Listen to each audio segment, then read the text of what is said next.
우리는 사랑이라는 단어를 참 많이 사용합니다. 그런데 사랑이 무엇인지 정의를 내리기란 그리 쉽지 않습니다. 제가 세상 사람들이 사랑에 대해서 어떻게 생각하고 있는지 사전을 찾아봤어요. 네이버 사전을 찾아가 봤더니 제가 보기엔 조금 너무 미비해서 미흡해서 제가 조금 보완을 해서 사랑의 의미를 적어봤는데요. 사랑이란 이런 겁니다. 세상 사람들이 생각하는 사랑. 같이 한번 읽어봐요. 어떤 사람이나 존재나 대상을 몹시 아끼고 귀중히 여기고 기뻐하고 그리워하는 마음 또는 그런 일. 두 번째는 누군가를 이해하고 돕고 싶고 마음이 끌리고 시간과 물질 등 귀한 것을 공유하고 싶은 마음 또는 그런 일. 제가 한 3분의 1은 살을 붙인 건데요. 이 사랑이란 단어의 의미 속에 특기할 만한 것은 자기중심적이 아니라는 겁니다. 상대방 중심적인 것이라. 아까 우리가 사랑은 언제나 오래 참고 우리 찬양했지요. 근데 그 중에 그 핵심적인 것이 뭐냐면 사랑은 가장 중간의 내용인데요. 자기의 유익을 구치 아니하고가 나와요. 그게 그 사랑장에서 가장 핵심입니다. 그래서 제가 이 세상에서 사랑의 정의를 볼 때도 같았어요. 사랑은 자기중심적이 아니고 상대방, 철저히 상대방 중심적인 것이 사랑의 특성이라는 것을 알 수 있었습니다. 사랑은 내가 상대로부터 무엇을 얻고자 하는 것이 아니에요.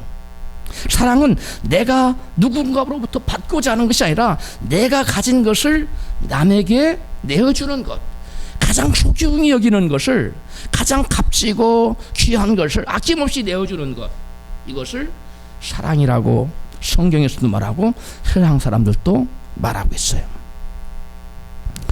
누군가와 여러분 사랑에 빠지면 우리의 이성의 기능이 마비된다고 합니다. 그러니까 사랑에 완전히 빠질수록, 사랑이 미칠수록 이성의 기능은 완전히 멈춰버리는 거예요. 근데 내가 누군가와 사랑한다고 하면서 자꾸 계산이 앞서면 지금 뭐가 살아있는 거예요? 이성이 살아있는 거예요. 사랑, 온전한 사랑이 아니라는 거예요. 사랑이 완전히 몰입하면 무슨 기능이 마비된다고요? 이성적인 기능이 마비돼 버려요. 계산이 없어져요. 앞뒤를 재지 않는 거예요. 그냥 마구 주는 거예요. 이러한 사랑을 하나님께서 우리에게 베풀어 줬다는 겁니다. 하나님 아버지께서 이러한 사랑으로 당신의 독생자를 아무런 계산 없이 그냥 내어주셨고, 예수님은 이러한 사랑으로 당신의 목숨을 십자가에서 거저 내어주셨다. 이게 바로 어떠한 계산도 없는 이성이 마비돼 버린, 속된 말로 미쳐버린 미친 사랑이에요. 우리 하나님 우리를 이렇게 사랑하셨어요. 할렐루야. 우리 옆에 계시면 하나님이 당신 이처럼 사랑하십니다. 하나님 우리를 이토록 사랑하셨다는 거예요. 하나님의 사랑의 대상인 죄인들인 우리가 죄 때문에 죽어서 지옥으로 떨어지는 모습을 바라보면서 하나님의 마음은 찢어지듯 아프셨어요. 너무 고통스러웠습니다. 그래서 하나님은 그 사랑하는 죄인들을 이성적으로 사랑한 것이 아니라 맹목적으로, 무조건적으로 이렇게 미친 듯이 사랑을 하게 되셨는데요. 사랑에 빠져서 사랑하는 그 죄인들을 살려내려고 하나님은 앞뒤를 재지 않고 당신의 아들을 내어놓으셨고, 그 하나님이신 예수님 이 땅에 오셔서 친히 저와 여러분을 대신하여 속죄 제물로, 화목 제물로 대신 죽어주셨습니다. 할렐루야. 성경은 로마서 5장 8절에 이렇게 증거하고 있습니다. 현대인의 성경으로 같이 읽습니다. 우리가 아직 죄인으로 있을 때에 그리스도께서는 우리를 위하여 죽으심으로써 하나님께서 우리에게 주시는 사랑을 나타내셨습니다. 10절 우리가 하나님의 원수로 있을 때에도 그분의 아들의 죽으심으로 하나님과 화해하게 되었습니다. 아멘. 여러분, 자기 원수를 사랑해서 자기 자식을 내어주게 이성적으로 이게 가능한 겁니까? 자기 원수를 사랑해서 자기의 목숨을 내어주는 것이 여러분 이게 온전한 정신으로 가능한 겁니까? 여러분 이것은 사랑의 온전에 미치지 않고서는 절대로 불가능한 일입니다. 그런데 우리 하나님은 절대로 미치지 않고서는 불가능한 일을 하셨다는 겁니다. 자신을 온전히 내어주는 사랑, 그 사랑을 우리 하나님께서 저와 여러분에게 베풀어 주셨다는 것입니다. 할렐루야.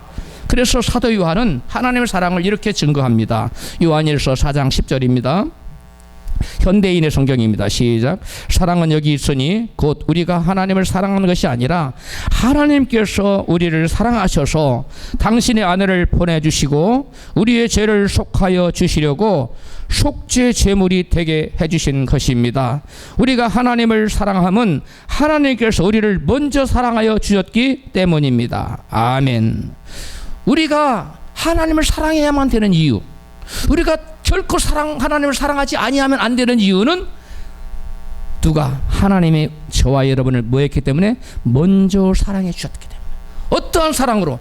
미친 듯한 사랑, 아무런 조건 없는 맹목적인 사랑으로 당신의 목숨을 내어주기까지 우리를 사랑하셨기 때문에 우리는 마땅히 하나님을 사랑해야 된다는 것입니다. 하나님 우리에게 그와 같은 놀라운 사랑을, 값없는 사랑을 값없이 우리에게 아무런 조건을 뭘 내라고 하지 않고 이론짜리 한 장 받지 않고 무조건적인 사랑으로 당신의 행복을 우리에게 내어주셨는데 우리가 그 사랑에 반응하지 않는다면 이거는 결코 있을 수 없는 일인 것입니다. 그래서 우리는 그 하나님의 사랑에 반응하여 우리도 하나님을 사랑해야만 한다고 요한은 이야기하고 있습니다. 오늘 본문은 하나님을 진정으로 사랑한 자의 모습을 아까 우리 같이 읽었는데 시편 84편 1절 5절이 같이 말씀합니다. 같이 읽습니다. 만군을 거느리시는 여호와여, 이 몸 주님의 장막이 너무도 그립습니다. 그곳에 가고 싶은 마음 간절합니다. 온 마음 다 바쳐 살아계신 하나님께 흥겹게 찬양을 부르며 여호와의 성전들에 있기를 애타게 그립니다. 얼마나 행복할까요? 주님의 집에 살면서 주께 찬양을 부르는 이들은 셀라. 얼마나 행복할까요? 마음은 이미 시온에 이르는 큰 길가에 있고 시온을 그리도 애타게 그리는 이들은. 아멘. 이게 바로 현대어 성경인데 제가 많은 번역본을 뒤져봤는데, 찾아봤는데 거의 다 봤는데 이 현대의 성경이 가장 원어에 가깝게 리얼하게 잘 번역을 해놨더라고요. 이 시는 고라 자손들이 지은 시입니다. 이 고라 자손은 성경에 특별한 존재들인데요, 바로 고라 당들이 당을 지어서, 고라가 당을 지어서 모세를 대적한, 그래서 결국은 망한, 땅이 갈라져서 망하는, 그런데 그 고라 자손들 중에 살아남은 자들이 있었어요. 그래서 그들이 지금 시를 짓고 하나님을 찬양하고 있는데요, 성전 문지기로 섬길지라도 여호와 하나님의 성전에 나가서 온 마음 다해서 하나님을 섬기기를 너무너무 사모하는 마음이 그려진 시가 바로 우리가 읽은 시예요. 성전을 애타게 사모하고, 왜? 성전에 나가서 살아계신 하나님께 영광을 돌리고 찬양을 드리며 경배 드리기를 너무너무 그리워하는 거예요.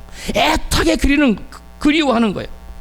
그러면서 그런 자들을 너무 행복한 자라고 부러워하고, 가장 행복한 자는 바로 이와 같이 여호와의 성전에 나가 그분을 찬양하고 경배하고 예배드리는 것이 가장 행복한 자라고 이 사람들은 표현하고 있습니다. 여호와의 장막, 주의 성전, 주님의 집, 시온으로 표현된 이 성전을 사모하는 고라 자손들의 마음이 구구절절히 표현된 것이 우리가 읽은 시편 84편 1절 5절 말씀입니다. 주님의 교회와 주님의 성전, 그리고 예배를 향한 여러분의 마음과 비교해 봤을 때 고라 자손들의 마음과 많이 비슷하지요? 아멘 소리가 약해요. 전혀 똑같습니까? 네, 전혀 똑같은 분은 정말 대단한 분입니다. 사실은 같아야 돼요. 고라 자손들이 성전을 사모하는 마음, 예배를 애타게 기다리는 마음, 예배를 갈망하는 그 마음이 저와 여러분의 마음이 되었으면 좋겠습니다. 이게 하나님이 원하시는 마음에, 하나님이 가장 사랑하시고 하나님이 누구에게 가장 복 주시기를 원하느냐, 이 고라 자손들과 같은 성전을 사모해요. 왜? 하나님 거기 계시기 때문에, 거기 가서 하나님 만날 수 있기 때문에, 거기 하나님과 기도하며 교통할 수 있고 주의 음성을 들을 수 있기 때문에, 하나님을 찬양하고 예배드릴 수 있기 때문에 이 고라 자손들은 성전을 사모했던 것입니다. 하나님의 사랑을 그리워했던 거예요. 하나님 은혜를 갈망했던 것입니다. 마치 목마른 사슴이 시냇물을 찾기에 갈급했던 그 심정으로 여호와의 성전에 나오기를 갈급했고, 하나님 들려주시는 그 레마의 음성, 생명 음성 듣기를 사모했던 것입니다. 그래서 그들은 성전을 너무나도 그리워하고 그곳에 가고 싶은 마음이 너무나 간절했으며 그곳에 있기를 애타게 기다리고 있었던 것입니다. 저는 이 고라 자손들의 시를 읽으면서 하나님을 사모하는 마음, 하나님을 사랑하는 마음을 가장 아름답게 그리고 가장 감동적으로 참 그린 시가 아닌가, 이렇게 생각이 듭니다. 고라 자손들은 정말 목마른 사슴이 시냇물을 찾기에 갈급하듯이 하나님을 찾고 하나님을 예배하기를 갈망하는 그러한 가난한 심령을 가진 자들이에요. 성경엔 말씀합니다. 가난한 심령을 채워주시겠다고. 할렐루야. 뭘로 채우세요? 하나님의 은혜로 채웁니다. 하나님의 능력으로 채웁니다. 하나님의 축복으로 채우는 줄로 믿습니다. 저와 우리 사랑하는 성도 여러분도 이같이 성전을 사모하고 하나님을 예배하기를 사모하는 갈급하고 가난한 심령을 갖기를 주의 이름으로 축복합니다. 본문에 고라 자손들은 시온에 있는 여호와의 성전에 나가 경배하며 찬양하는 것을 일생일대의 최고의 행복으로 여기고 있어요. 가장 행복한 것. 많은 사람들은 여러분 무엇을 행복의 원천으로 생각합니까? 돈을 많이 주택 복권, 오늘 로또라고 하죠. 오늘 로또 당첨되면 행복할 거야. 돈이 많으면 행복할 거야. 높은 지위를 얻으면 행복할 거야. 성공하면 행복하겠지? 아니면 내가 정말 갈망하는 연인과 사랑의 꼬리를 하면 행복하겠지? 사람들은 대부분 많이들 그렇게 생각하죠. 세상 사람들은. 그러나 하나님 앞에 믿음으로 서 있었던 이 고라 자손들은 행복의 원천이 그게 아니라고 말합니다. 그들이 생각하는 행복의 원천은 하나님의 계시는 여호와의 성전에 나아가서 마음 다하여 주님을 찬양하고 주님께 영광된 예배를 드리고 주님과 교제하는 것, 이것이 바로 최고의 인생의 행복이라고 이들은 믿고 있는 겁니다. 여러분도 그렇게 믿고 있습니까? 아멘 소리가 한 3분의 1은 나오고 3분의 2는 안 나오는 것 같아요. 여러분 정말 여러분의 행복의 근원이 여호와의 성전과 교회와 하나님께 있다고 믿습니까? 여러분 이 질문에 정말 큰 소리로 거짓 없이 진실된 마음으로 아멘, 저는 정말 그렇습니다, 이렇게 대답할 수 있는 사람, 이 사람은 진정한 하나님의 사람이요 하나님이 복 주기를 너무나 기뻐하는 사람인 줄로 믿습니다. 우리는 여러분 성전을 애타게 사모하고 성전에 나와서 온 마음 다해, 아까 우리 찬양했죠. 온 마음 다해 하나님을 예배하리라고 찬양했는데 온 마음 다해서 하나님을 찬양하고 경배하는 것이 내 인생의 최고의 행복이라고 마음 절절히 느끼는 그 사람, 그 사람에게는 여러분 우리가 꿈꾸지 않은 축복, 상상치도 못하고 생각하지도 못했던 여러분 신령한 복들이 주어지는 줄로 믿습니다. 행복의 파랑새가 멀리 있지 않습니다. 행복의 파랑새는 다른 데 있지 않습니다. 돈에 있지 않습니다. 성공에 있지 않습니다. 명예에 있지 않습니다. 쾌락에 있지 않습니다. 행복의 파랑새는 성전에 나와서 온 마음 다해 하나님을 예배하고 하나님 만나기를 갈망하고 은혜 받기를 갈망하는 그 예배자에게 행복의 파랑새가 임한다는 사실을 본문은 말씀하고 있습니다. 시편 84편 4절 5절 시작. 얼마나 행복할까요? 주님의 집에 살면서 주께 찬양을 부르는 이들은, 예배하는 이들은 셀라, 이 찬양을 한다는 것은 예배한다는 의미예요. 5절 얼마나 행복할까요? 마음은 이미 시온에 이르는 큰 길가에 있고 시온을 그리도 애타게 그리는 이들은, 여러분 항상 마음이 여호와의 성전에 가 있는 사람, 항상 마음이 여호와를 예배하는 예배 자리에 가 있는 사람, 이스라엘 백성들은 시온에 아무 때나 나올 수 없었습니다. 예루살렘 한 중앙에 높은 언덕에 시온이 예루살렘 성전이 건축되어 있었기 때문에 지방에 있는 사람들은 한 번씩 오려면 맨날 며칠을 여러분 고생하며 순례의 길을 걸어야 했기 때문에 시온에 오기가 쉽지 않았어요. 그래서 그들은 그 시온을, 여호와를 만나기를 갈망하면서 시온을 애타게 기다렸던 것입니다. 시온에 갈 날이 얼마 남았지? 시온성에 있는 예루살렘 성전에 가서 하나님을 예배할 날이, 하나님 만날 날이 며칠 남았지?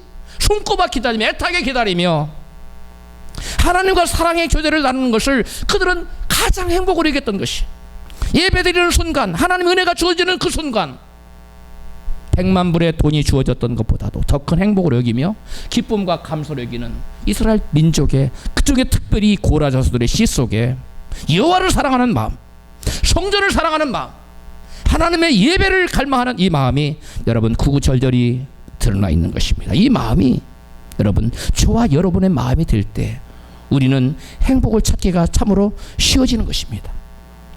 돈을 찾아 행복을 찾아서 돈을 따라간다면 그 사람은 행복 찾기가 결코 쉽지 않습니다. 또 명예나 권세나 성공 그리고 쾌락을 쫓아가도 잠시 손에 잡힐 듯 하지만 어느새 공기를 잡았는가 하면 다 새나가듯이, 행복의 파랑새를 잡았는가 하면 어느새 내 품에서 떠나버리는, 그리고 슬픔이, 고통이 찾아오는 그것이 이 세상입니다.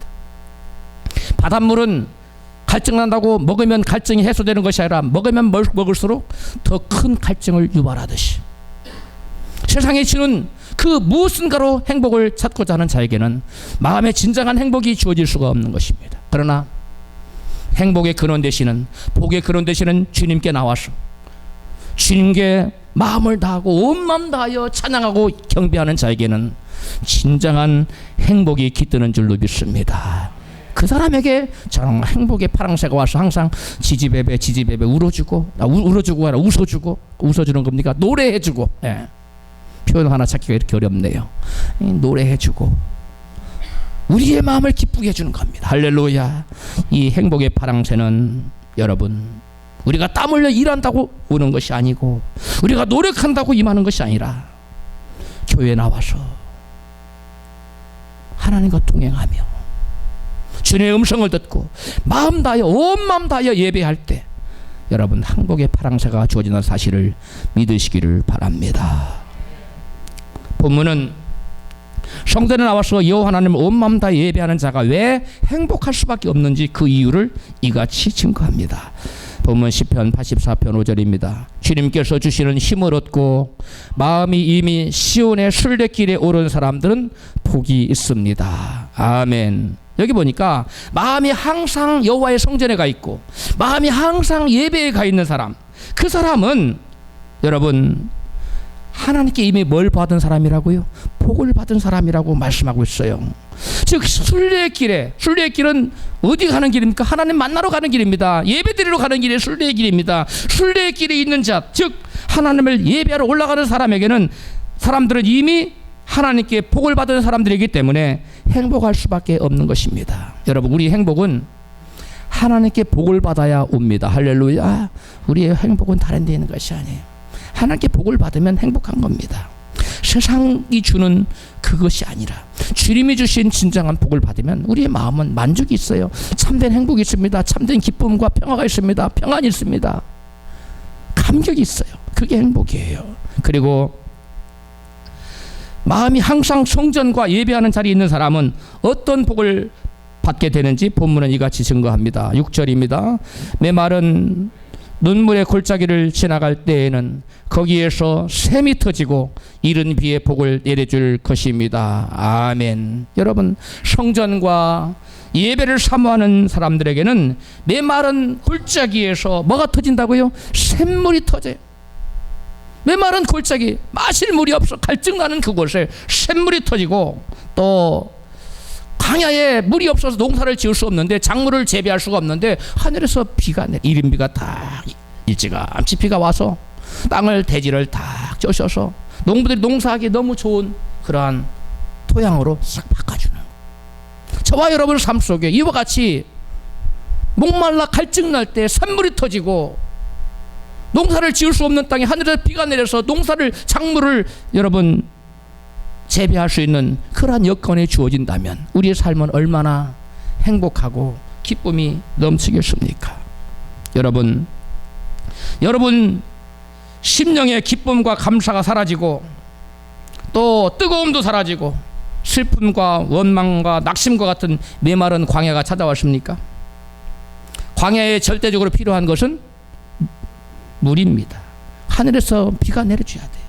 마찬가지로 우리의 심령에 메마른 심령을 적셔주시는 것은 하늘에서 내리는 은혜의 단비, 말씀의 물입니다. 할렐루야.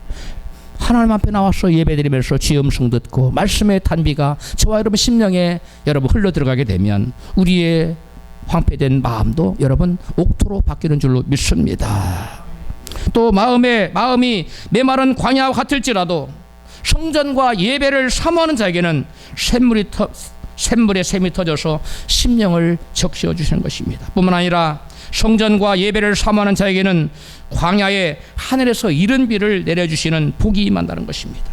광야의 물은 마치 생명과 같은 것입니다. 하나님께서 하늘에서 내려주시는 하나님의 축복을 의미하는 것입니다.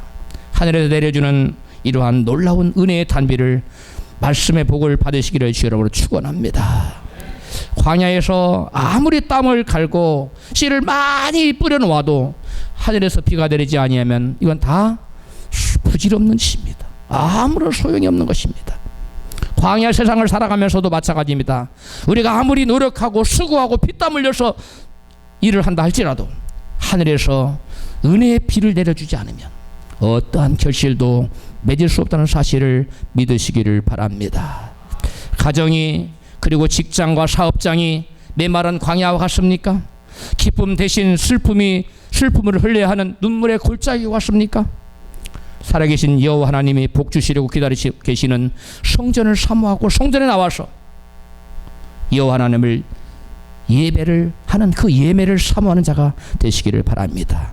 그리하면 하나님께서 광야에서 샘물을 태지게 하시고 은혜의 단비를 내려주셔서 광야가 변하여 옥토가 되는 축복으로 바뀌는 줄로 믿습니다. 우리의 모든 슬픔과 우리의 모든 고통이 물러가는 것은 우리가 하나님 만날 때 물러가게 되는 것입니다. 누가 하나님 만날 수 있느냐? 하나님 전을 사모하여 예배를 사모하여 주님께 전심으로 온 마음 다 예배할 때 그 가운데 예배 중에 하나님 만나는 역사가 있는 줄로 믿습니다. 여러분, 그리고 마음이 항상 성전과 예배 자리에 있는 사람들이 어떤 복을 받게 되는지 본문은 또 이같이 증거합니다. 7절입니다. 그들은 힘을 얻고 더 얻으며 올라가서 시온에서 하나님을 우러러 뵐 것입니다. 현대인의 성경입니다. 여러분, 하나님을 사모하여 온 마음 다해 주님을 예배하는 자들은 그 온 마음 다하여 예배하는 중에 살아계신 하나님을 만날 수가 있게 된다는 것입니다. 여기 그랬잖아요. 시온에서, 즉 시온에서 하나님을 우러러 뵙게 될 것이다. 응? 하나님을 뵐 수 있는 영광이 누구에게 주어지느냐? 시온에 나가는 자. 시온에 뭐가 세워졌다고 그랬어요? 여호와의 성전, 솔로몬 성전이 거기 있어요. 그 성전에 나가는 자에게, 즉 온 마음 다하여 예배하는 자에게 여러분 하나님을 만날 수 있는 복이 주어지는 것입니다. 시냇물 찾기에 갈급한 목마른 사슴처럼 하나님을 예배하는 일에 갈급한 심령이 되면 복의 근원 대신 하나님을 만날 수가 있습니다. 여러분, 우리의 심령이 목마른 사슴처럼 갈급한 심령이 되지 않고는 하나님 만나주면 뭐 좋고 안 만나도 뭐 별거 없고 그런 심령으로는 하나님을 결코 만날 수 없어요. 하나님을 만나는 심령은 목마른 사슴이 시냇물을 찾기에 갈급한 심령으로 하나님을 찾아야 하나님이 온 마음 다해 하나님을 찾는 심령에게 가난한 심령으로 주님을 사모하는 영혼에게 하나님께서 만나준다는 사실을 믿으시기를 바랍니다. 여러분, 성전에 나와서 예배 중에 하나님 만난 사람들은 하나님으로부터 힘을 얻고 또 얻는다고 그랬어요. 그래서 영향력이 있는 사람이 된다고 말씀합니다. 내가 애쓰고 힘쓴다고 힘있고 능력있고 영향력 있는 사람이 되는 것이 아니라 하나님이 세워주시면 하나님을 만난 사람, 그 사람을 하나님께서 힘을 얻고 또 얻어서 영향력이 있는 사람으로 만들어준다는 것입니다. 여러분, 시편 75편 6절에 대저 높이는 일이 동에서나 서에서 말미암지 아니하고 남에서도 말미암지 아니하고 오직 재판장이신 하나님이 이를 낮추시고 저를 높이시느니라. 아멘. 꼭 지위가 높아야만 힘있고 영향력이 있는 것은 아니지만 대체로 지위가 높으면 힘이 있고 영향력이 커지게 됩니다. 그런데 높아지는 것이 내 힘과 능력으로 되는 것이 아니라 속으로 되는 것이 아니라 재주로 되는 것이 아니라 누가 세워주셔야만, 하나님이 이를 높이시고 저를 낮추, 하나님이 높여주셔야만 한다는 것입니다. 하나님의 도움이 없이는 우리가 그 어떠한 것도 이룰 수 없다는 사실을 성경은 이같이 증거합니다. 시편 117편 1절입니다. 여호와께서 집을 세우지 아니하시면 세우는 자의 수고가 헛되며 여호와께서 성을 지키지 아니하시면 파수꾼의 경성함이 허사로다. 아멘. 여러분, 우리가 아무리 집을 세우려고 애를 써도 하나님이 세워줘야 집이 세워진다는 거예요. 이 집으로 비유됐는데요, 저와 여러분의 뭔가를 이루고자 하는 그 소망이 내가 힘쓰고 애쓰고 땀 흘려 일한다고 되는 것이 아니라 누가 세워주셔야? 하나님이 세워주셔야 된다는 거예요. 할렐루야. 하나님께서 누구를 높은 자리에 앉혀서 영향력 있고 힘 있는 자가 되게 합니까? 성전에 나가서 예배 중에 하나님을 만난 사람들. 전심으로 예배하십시오. 여러분, 우리가 예배에 우리의 모든 것을 걸어야 돼요. 왜? 우리의 모든 것은 하나님께 달려있기 때문에. 하나님을 만난 자에게는 모든 것이 주어지지만 하나님 만나지 못한 자에게는 그 어떤 것도 여러분 하늘로부터 오는 이슬 같은 은혜를 우리는 만날 수가 없는 것입니다. 그렇다면 누가 살아계신 하나님을 만날 수 있을까요? 잠언 8장 17절, 예레미야 29장 13절 이같이 얘기합니다. 잠언 8장 17절, 나를 사랑하는 자가 나의 사랑을 입으며 나를 간절히 찾는 자가 나를 만날 것이니라. 예레미야 29장 13절, 너희가 전심으로 나를 찾으면 나를 만나리라. 아멘. 성경은 누가 하나님 만날 수 있다고 말씀합니까? 누가 하나님을 만날 수 있다고 말씀합니까? 하나님을 전심으로 간절히 찾는 자. 전심으로 찾는 거나 간절히 찾는 거나 마찬가지. 간절히 찾는 자를 만난다는 거예요. 여러분, 새벽에도 나오고 수요일에도 나오고 그 다음에 금요일도 나오고 주일날 오후에 늦게까지 계속 간절히 전심으로 찾는 사람들. 시간 되면 찾고 예배 드리고 시간 없으면 말고, 그건 전심으로 찾는 태도가 아니죠. 온 마음 다해 주님을 찾는 태도가 아니죠. 우리가 전심으로 온 마음 다해 주님을 찾고 예배하는 자들에게는 하나님 만나 주시겠다는 거예요. 생명의 근원 되시고 행복의 근원이 되시고 축복의 근원 되시는 주님을 만나기만 하면 저와 여러분의 모든 문제는 사라지고 우리가 원하는 모든 소망이 아름다운 열매로 나타날 줄로 믿습니다. 여러분, 어떻게 하는 것이 간절히 하나님을 찾는 것이냐? 오늘 본문은 해답을 주고 있어요. 7절입니다. 그들은 힘을 얻고 더 얻으며 올라가서 시온에서 하나님 우러러 뵐 것입니다. 핸더에는 성전에서 만난다는 거예요. 성전에서 우리가 간절히 찾는 하나님은 다른 데서 만날 수 있는 것이 아니라 성전에서 만날 수 있다는 거예요. 즉 예배 가운데 주님 만날 수 있다는 겁니다. 여러분, 하나님을 간절히 찾고 만나기를 원하신 여러분, 예배에 총력을 기울이십시오. 여러분, 예배에 모든 것을 거십시오. 그런 자가 하나님 만나고 그 하나님 안에 있는 모든 것이 저와 여러분의 것이 되는 것입니다. 할렐루야. 여러분, 시온의 순례길에 오른 사람들은 예배하러 먼 곳에서 예루살렘 성 안에 여러분 시온 성전을 위해서 나간 자들입니다. 그들은 여호와의 성전에 도달하기까지, 예배를 드리러 가기까지 여러분 많은 날, 몇 날 며칠을 여러분 걸어야 됐고 장애물을 만나야 됐고 심지어는 도적들을 만날 수도 있어요. 그런 위험성이 있음에도 불구하고 그들은 오직 하나님 한 분을 예배하겠다는 일념으로 순례의 길에 오른 것입니다. 여러분, 그래서 그들은 마침내 순례의 길에 올라서 하나님께 힘을 얻고 마침내 하나님을 만나 뵈었다고, 만나뵙게 될 것이라고 말씀하고 있습니다. 또 다른 본문에는 다윗이 얼마나 하나님의 성전을 사모하고 예배드리기를 사모했는지를 기록해 줬는데요. 시편 120편 1절입니다. 시작. 사람이 내게 말하기를 여호와의 집에 올라가자 할 때에 내가 기뻐하였도다. 여호와의 집이 뭡니까? 성전이죠. 여호와의 집, 하나님이 계신, 하나님 살아계신 그 성전. 그 다음에 4절, 여호와의 지파들이 여호와 이름에 감사하려고 이스라엘의 전례대로 그리로 올라가는도다. 아멘. 개역성경에는 감사로 되어 있는데 많은 번역본들의 찬양으로 되어 있어요. 이 찬양은 여러분 Praise the Lord예요. 하나님을 경배하는 거예요.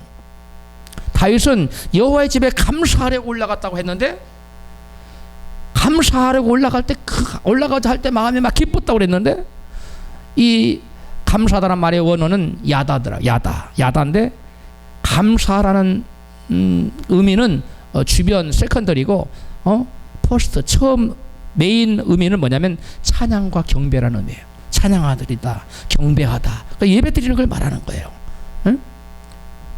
여호와 하나님께서는 이사야 43장 21절에 여호와 하나님을 찬송하는 것이고 하나님께 제사하는 것이라고 이같이 말씀해요. 이사야 43장 21절 시작. 이 백성은 내가 나를 위하여 지었나니 나의 찬송을 부르게 하려 함이니라. 그러나 야곱아 너는 나를 부르지 아니하였고 이스라엘아 너는 나를 괴로워하였으며 내 번제의 양을 내게로 가지 아니하였고 내 제물로 나를 공경하지 아니하였느니라. 아멘. 하나님 이스라엘 백성을 찬송 부르게 하려고 하나님께 제사 드리려고 하나님께 경배 드리게 하려고 이스라엘 백성을 드렸는데 이스라엘 백성은 양과 염소를 가지고 나와서 하나님 예배하지 않는다는 거예요. 제물을 가지고 나오지 않았어. 하나님께서 여러분 우리 인간을 지으신 목적이 하나님을 찬송하게 하려고 즉 하나님을 예배하게 하려고 지었다고 말씀하고 있어요. 즉 우리 인간은 예배자로 지음받다는 사실입니다. 한번 따라합시다. 나는 예배자로 지음받았습니다. 우리가 지음받은 그 목적이 하나님을 예배하는 데 있다는 거예요. 그래서 하나님을 예배하는 일은 우리 인간의 존재의 목적이요 저와 여러분이 최고로 우선적으로 추구해야 될 일이에요.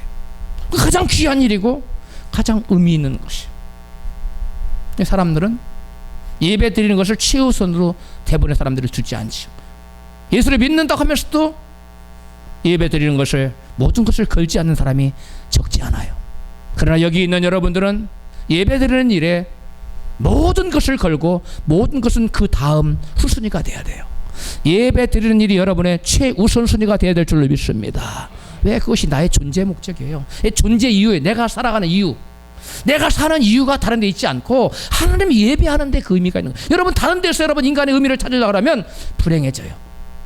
그러나 우리 인간이 하나님 예배하는 의미를 찾고자 하나님이 우리가 생각지도 못하는 존재 이유를 우리에게 부어주셔서 우리의 심령 속에 기쁨과 감사와 찬양과 여러분 감격이 강물처럼 넘쳐나는 거예요. 할렐루야. 그래서 행복한 인생이 되는 것입니다. 할렐루야. 여러분 우리 인간에게 하나님을 예배하는 일보다 더 가치 있는 일은 이 세상에 있을 수 없습니다. 하나님을 예배하기를 거부하는 사람은 하나님 입장에서 보면 아무런 쓸모가 없어서 버릴 수밖에 없는 쓰레기와 같은 존재예요. 왜? 하나님 우리 인간을 뭘로 지었는데 예배자로 지었는데 예배를 안 드려. 그 쓸모가 있어요 없어요? 없어요. 존재 목적에서 빗나가는 거예요. 그걸 하나님 볼 때는 쓰레기 같은 존재예요. 하나님을 예배하기를 즐거워하고 기뻐하고 고라 사손들처럼 다윗처럼 하나님 예배하는 것을 막 마음 다해 갈망하고 소망하고 기뻐하고 사모하고 하는 사람들은 하나님 볼 때 너무 귀한 존재인 거예요. 야, 내가 이 아이를 참 내가 지키를 잘했구나. 에? 주님 보실 때 이러한 생각이 드는 여러분이 되실 줄로 믿습니다. 그런 분이 정말 행복자인 겁니다. 행복이 돈에 있지 않습니다. 행복이 성공이 있지 않아요. 행복이 뭐 아무리 건강하다 행복한 것이 아닙니다.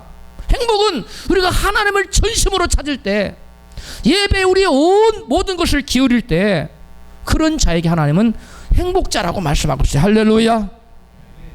그래서 그러므로 예배의 성공자는 하나님께 쓰임받는 인생의 성공자이지만 예배의 실패자는 하나님께 버림받는 인생의 실패자가 될 수밖에 없다는 것입니다. 그러므로 저와 여러분은 우리 옆에 계신 분에게 축복해요. 예배의 실패자가 되지 말고 반드시 예배의 성공자가 되십시오. 반드시를 빼면 안 돼. 반드시를 빼면. 다시 한번 시작.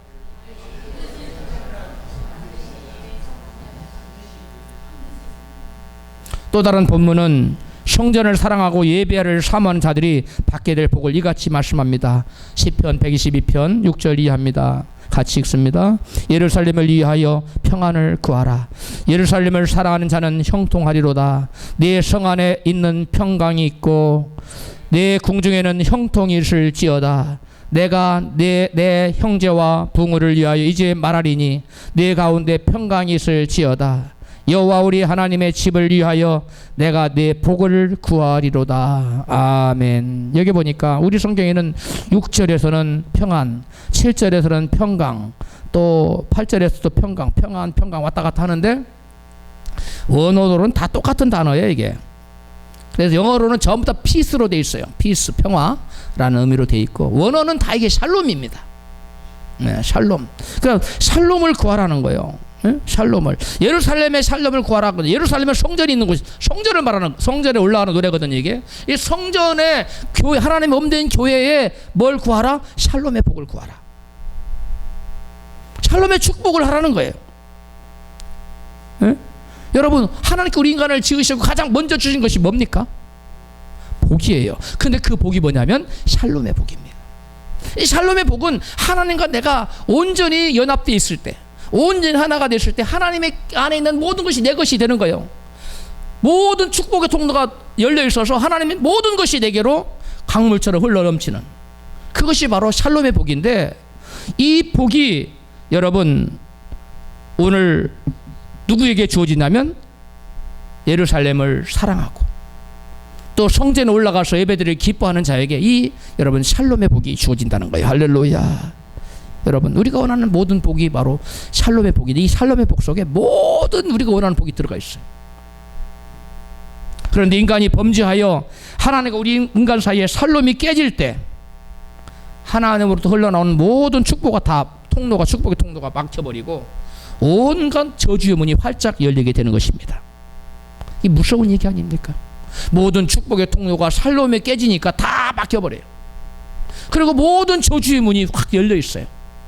그러므로 예수께서 이 땅에 오신 목적은 저와 여러분에게 이 샬롬, 깨어진 샬롬을 회복시켜 주시기 위하여, 다른 말로 이 샬롬의 축복을 다시금 회복시켜 주시기 위하여 예수께서 이 땅에 오셔서 저와 여러분을 대신 십자가 지시고 피 흘리심으로 화목 제물로 죽어주신 것입니다. 할렐루야. 여러분, 이 샬롬의 축복이 얼마나 큰 축복이냐면 이것을 놓치면 우리는 모든 것을 잃어버리는 거예요. 그러므로 이 잃어버린 모든 샬롬의 축복을 회복시켜 주시기 위하여 예수께서 하늘 영광을 버리시고 이 땅에 오셔서 저와 여러분의 모든 죄를 대신 지시고 십자가 달려 피를, 그 고귀한 피를, 생명의 피를 흘려주셔서 저와 여러분의 대신한 속죄의 제물로, 화목 제물로, 화목이라는 게 뭐냐, 이 화목하게 만든다는 거예요. 샬롬을 만들어준다는 거예요. 하나님과 우리 사이가 샬롬의 관계로, 평강의 관계로, 평화의 관계로, 적대적인 관계가 아니라, 원수 관계가 아니라 샬롬의 관계로 만들어주기 위해서 예수님이 이 땅에 오신 것입니다. 할렐루야. 여러분, 그것을 요한은 이렇게 말씀하고 있어요. 요한 1서 2장 2절입니다. 시작.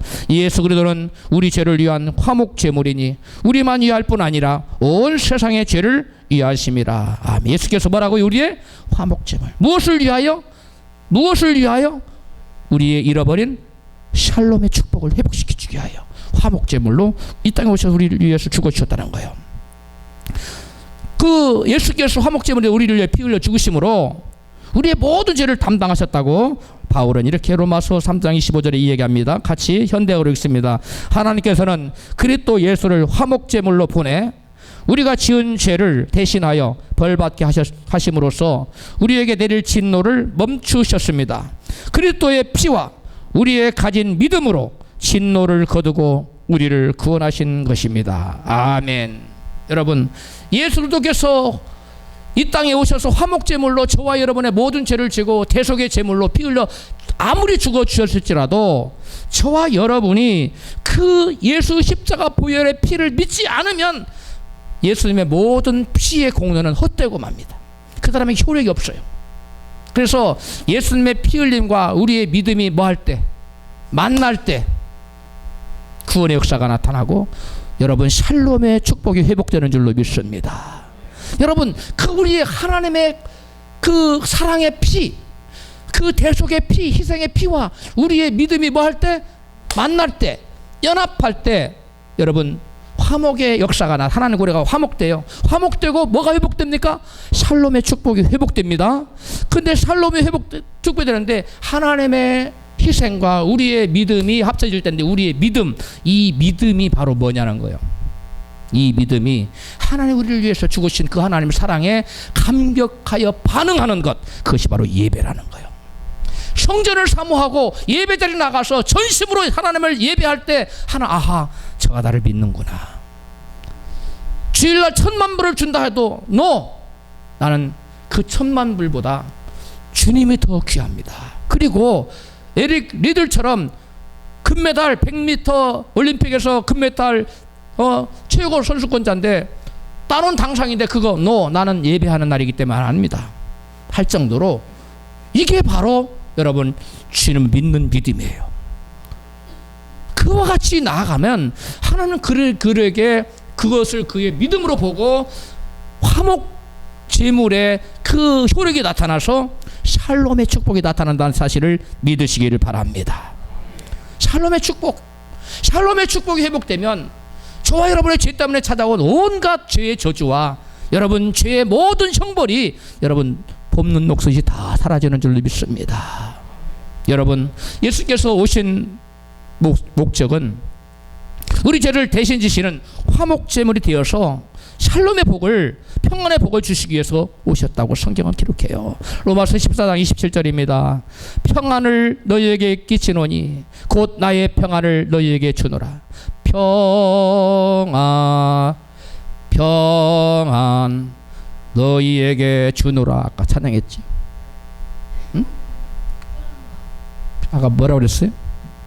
내가 너희에게 평안을 주노라. 그런 찬양을 했잖아요. 바로 여기서 나온 거예요. 내가 너희에게 주는 것을 세상에 주는 것 같지 아니하리니 너희는 마음에 근심도 말고 두려워하지도 말라. 할렐루야. 로마서 16장 33절은 이것을 너희에게 이름은 너희로 내 안에서 평안을 누리게 하려 함이라. 세상에서는 너희가 환난을 당하나 담대하라. 내가 세상을 이기었노라 하시니라. 예수님은 계속 우리에게 지금 뭘 주겠다고? 평안을 주시겠다고 계속 말씀하잖아요. 이 평안이 샬롬이에요. 죄로 말미암아 깨어진 샬롬의 축복을 주시겠다고 예수는 계속 말씀하고 계세요.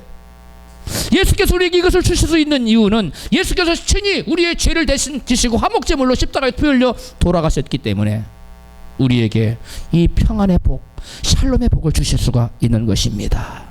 그리고 우리에게 또 당신을 믿는 우리에게도 너희도 샬롬의 복음을 전해라.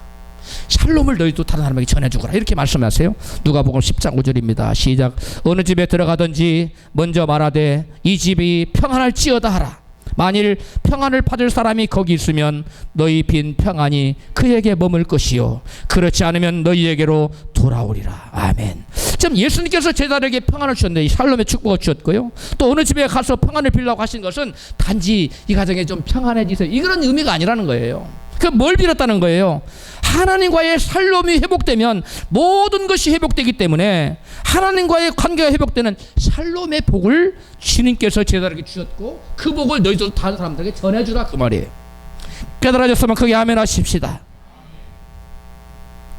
여러분이 어느 식당이나 어느 집에 갔을 때 기도할 때 하나님 이곳에 샬롬의 축복이 임하기를 원합니다. 이렇게 기도해요. 그러면 그 사람이 결국 회개하고 예수 믿고 주님과 하나 되어서 구원받는 역사까지 다 들어가 있는 말이에요. 초대교회가 여러분 회복이 일어나자 무슨 회복이 일어났을까요? 샬롬의 회복이 일어났어요. 평안의 회복이 일어났어요. 그때 교회가 든든히 서가고 부흥이 왔다고 성경은 증거해요. 사도행전 9장 32절입니다. 시작. 그리하여 온 유다와 갈릴레와 사마리아 교회가 평안하여 든든히 서가고 주를 경외함으로 성령의 위로로 진행하여 수가 더 많아지니라. 아멘. 교회에 여러분 샬롬의 복이 임하여 교회에 샬롬의 복이 임하면 여러분 교회가 평안해집니다. 그래야 성도들이 복을 받습니다. 반면에 교회에 분쟁이 있으면 성도들의 삶과 모든 형편이 어렵게 되게 돼 있어요. 교회뿐만이 아닙니다. 여러분의 심령, 여러분의 가정, 여러분의 삶의 터전에도 여러분 샬롬이 회복돼야 됩니다. 샬롬이 회복될 때 하나님의 축복이 임하는 것입니다. 할렐루야. 하나님과의 샬롬의 관계가 회복되지 않고서는 그 어떤 축복도 고대에도 오지 않아요. 샬롬의 관계를 회복하시기를 주의 이름으로 축복합니다. 여러분 샬롬의 관계가 회복되지 않으면 분쟁이 있어요. 다툼이 있어요. 가정에서도 싸움이 있어요. 우환이 막 많아요. 그러니까 샬롬이 회복되면 하나님과의 관계가 완전히 회복되면 심령에 여러분 심령 천국이 이루어집니다. 할렐루야. 가정의 가정 천국이 이루어져요. 여러분 직장과 사업 터전 위에 여러분 하나님 나라가 세워져요. 왜? 샬롬이 임하는 곳에 하나님 계세요. 그러니까 샬롬이 없는 곳에는 마귀가 들끓어요. 그래서 모든 고통과 저주가 임하는 것입니다. 그래서 교회를 사랑하여 교회의 평안을 구하는 사람에게 형통의 복이 임한다고 성경은 증거합니다. 122편 본문입니다. 6절로 8절 시작. 예루살렘을 위하여 평안을 구하라. 예루살렘을 사랑하는 자는 형통하리로다. 내 성 안에는 평강이 있고 내 궁중에는 형통이 있을지어다. 내가 내 형제와 붕우를 위하여, 붕우는 친구를 말합니다. 이제 말하리니 내 가운데 평강이 있을지어다. 아멘. 하나님을 사랑하는 사람들은 하나님 성전을 사모하게 돼 있어요. 하나님의 성전을 사모하는 사람은 왜 성전을 사모해요? 그곳에 가서 하나님을 뭐 하기 위해서? 예배하기 위해서. 그래서 예배를 통해 하나님 뭐 하려고? 만나고자 하는, 하나님을 만나고자 하는 그러한 갈구함 때문에, 하나님 은혜를 갈망하기 때문에 여러분 하나님 성전을 사모하고 하나님께 드리는 예배를 사모합니다. 그런 사람에게는 샬롬의 복이 임해요. 샬롬의 복이 임하면 형통의 복이 저절로 다 옵니다. 할렐루야. 샬롬의 복을 꼭 받으십시오. 여러분 하나님과 나의 관계에 무엇이 가로막혀 있습니까? 주님과 나 사이에 무엇이 화목되지 못하고 있습니까? 기도하고 발견하여 하나님과 나와의 이 샬롬의 관계를 깨뜨리는 것을 다 여러분 없애버리고 회개함으로 샬롬의 관계가 이루어져서 하나님이 저와 여러분에게 주시고자 하는 이 놀라운 샬롬의 축복을 누리시는 여러분 되시기를 주의 이름으로 축원합니다. 사랑은 자기 중심적이 아니라고 그랬습니다. 사랑은 자기의 유익을 구하는 것이 아니라고 했습니다. 상대방의 유익을 구해요. 그래서 자신의 소중한 것을 아낌없이 내어주는 것이 사랑이라고 했어요. 이런 소리를 들으면 그러면 사랑하면 안 되겠네, 손해 많이 보겠네, 다 줘버리니까, 이렇게 생각할 수 있어요. 그런데 하나님은 그렇게 만들어 놓지 않았습니다. 우리 하나님은 주는 자가 복되게, 주는 자가 받는 자보다 더 뭐하도다? 복되도다 라고 성경에 돼 있어요. 바울이 얘기했는데 주는 자가 받는 자보다 더 복되도다. 실제로 우리 몸부터 그래. 우리 몸부터 그렇게 창조되어 있답니다.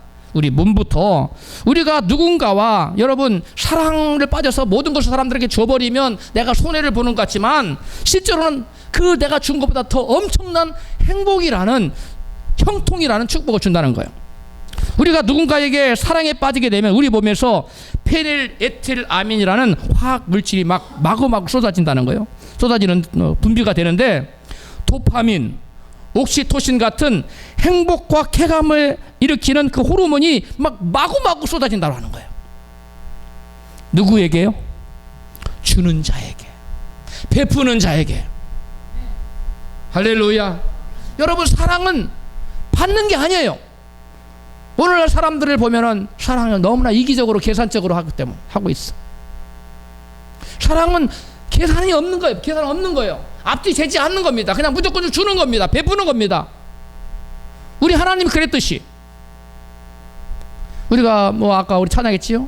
예수님처럼 바울처럼 우리도 그렇게 살 수는 없을까? 이렇게 찬양했는데 여러분 그러한 삶, 내게 있는 모든 것을 내어주는 그러한 삶, 주어도 아낌이 없는 그러한 삶을 베풀면 나에게 뭐가 솟아난다고요? 행복 호르몬이 나온다고요. 행복 호르몬이. 그 행복 호르몬이 이름이 뭐냐? 도파민, 옥시토신, 페닐에틸아민. 이름이 좀 어렵네요. 페닐에틸아민. 이런 게 우리 몸에서 마구마구 쏟아져서 너무나 행복하다는 거예요. 여러분 주는 기쁨을 체험해 보셨습니까? 성도님들이 아멘이 약해요. 주면 기뻐져요. 베풀면 기뻐집니다. 에? 사람들은 대부분 아까 우리 찬양했어. 우리는 주는 것보다 받는 것만 계수하고 있으니 찬양했는데 진정한 사랑은 받을 것을 계수하는 것이 아니라 누가 나한테 좀 안 가져오나 이렇게 계수하는 것이 아니라 내가 누구를 좀 돌아볼 수 없을까, 내가 누구를 좀 섬길 수 없을까, 그런 마음을 가지면 그 마음 가질 때부터 도파민이 나와요. 아멘 좀 하세요. 뭐가 나온다고요? 도파민, 그 다음에 옥시토신, 마구마구 쏟아진다는 거예요. 베풀며 삽시다. 섬기며 삽시다. 여러분, 누군가를 사랑하여 사랑에 빠지게 되면 행복해지는 것이 우리 하나님께 정하신 자연과 우주의 여러분 영적인 대원리예요. 베풀면 많아지는 것, 주고 또 주면 더 풍성해지는 것, 주고 또 주면 더 행복해지는 것, 이것이 여러분 행복한 인생을 사는 비결이라는 사실을 믿으시기 바랍니다. 본문이 말씀하고 있어요. 그래서 얼마나 시편 84편 5절 4절 5절 행복할까요? 주님의 집에 살며 주님께 찬양을 부르는 이들은, 하나님의 예배하는 이들은 얼마나 행복할까? 지금 하나님께 사랑을 드리는 거예요. 하나님께 막 예배를 드리는 거예요. 하나님께 막 사랑을 드리는 거예요. 그리고 행복해지지. 하나님께 사랑을 드리니까. 사랑은 드리는 거라, 주는 거라고 그랬잖아요. 그 누구에게 드리는 것보다 하나님께 드리는 것이, 하나님께 예배드리는 가장 귀한 겁니다. 이것이 그 누구의 그 무엇을 것 가장 귀한 드림이 뭐냐면 하나님께 사랑을 드리는 거예요. 예배를 드리는 겁니다. 5절 얼마나 행복할까요? 마음은 이미 시온에 이르는 큰 길가에 있고 시온을 그리도 애타게 그리는 이들은, 여러분 우리 주님께서 말씀하셨, 두 사람이 내 이름으로 모이는 곳은 나도 그들 중에 있느니라. 신앙생활은 혼자 하는 게 아니라는 거예요. 주님은 혼자 기도할 때 있겠다고 약속은 안 했지만, 너희가 두 사람이 교회 공동체로 모여서 기도할 때, 예배할 때 나는 그들 중에 있을 것이고 너희들의 기도를 들으실 것이고 내가 하늘문을 열 것이다. 할렐루야. 교회를 사랑하십시오. 예배를 사모하고 사랑하십시오. 고라 자손들처럼, 다윗처럼 그 무엇보다 교회와 예배를 사모하는 자가 되어 하나님과의 샬롬의 복이 회복되기를 주의 이름으로 축원합니다.